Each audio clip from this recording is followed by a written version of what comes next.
بچیوں سے خاص طور پہ کہتا ہوں کہ چپ رہنا سیکھ کے جاؤ۔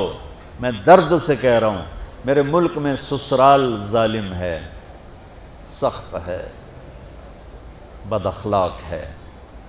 میرے نبی نے مدینے والوں کی تعریف کی، مدینے والوں کی، مدینے کے صحابہ کی اور مدینے کی فیملیز کی تعریف کرتے فرمایا کہ یہ میرے مدینے والے ساتھی ایسے عالی شان ہیں۔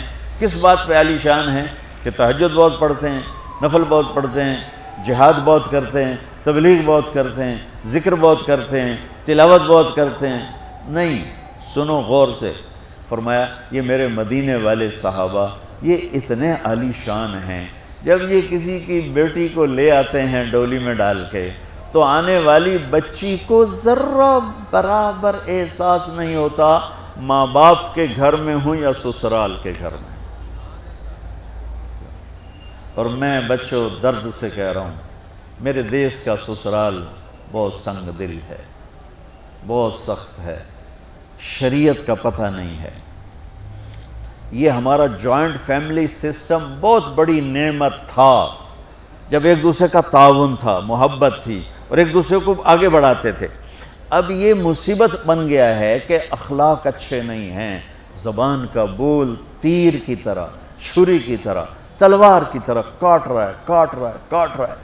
اس لیے شریعت نے یہ اجازت دی ہے کہ شادی کے بعد اگر مجھے گنجائش ہے تو میں اپنی بیوی کو الگ رکھوں، تاکہ ہم 2 کا کلیش اور 10 کا کلیش، بڑا فرق، 2 کے کلیش کو حل کرنا آسان ہے اور 10 کے کلیش کو حل کرنا مشکل ہو جاتا ہے، اور خواہ مخواہ کے کلیشز جو زندگی برباد کر دیتے ہیں۔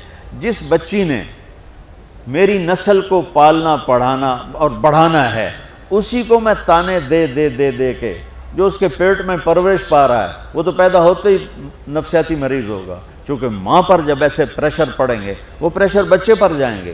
میری نسل، آج کے ماں باپ جن کو ساس سسر کہتے ہیں، یہ خود اپنی اگلی نسل کے دشمن بنے بیٹھے ہیں کہ آنے والی بہو کو عزت دینے کی بجائے، محبت دینے کی بجائے، بیٹی بنانے کی بجائے وہ ایک ایسا رویہ اختیار کرتے ہیں چونکہ اخلاق کوئی نہیں ہے۔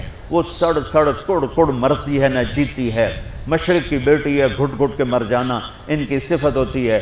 تو وہ جو پیٹ میں بچہ پروان چڑھ رہا ہوتا ہے وہ پیدائشی نفسیاتی مریض بن کے پیدا ہو رہا ہوتا ہے کہ ماں کی ساری ٹینشن وہ اس کے اندر جا رہی ہوتی۔ اس لیے میرے نبی کی شریعت کہ اگر میں مالدار ہوں تو میں اپنی بیوی کو الگ گھر لے کر دوں، اگر میرے پاس اتنی گنجائش نہیں اس کو کرائے پر لے کر دوں، اگر میرے پاس اتنی گنجائش نہیں تو پھر گھر میں اس کے لیے ایک کمرہ، ایک کچن، ایک ٹوائلٹ، یعنی ایک پورا پورشن اس کے لیے الگ ہونا چاہیے۔ وہ بیڈ روم اسی کا ہو، اس میں کوئی اور نہ ہے، وہ کچن اسی کا، اس میں اور کوئی نہ ہے، اس کا واش روم اسی کا، اس میں اور کوئی نہ ہے۔ اگر اتنی بھی ہمت نہیں ہے تو پھر تسبیح پڑھو تو روزے رکھو، شادی نہ کرو، کسی دی بیٹی نو برباد نہ کرو، کسی دی بیٹی نو برباد نہ کرو بھئی وہ پئی دھکے کھاوے۔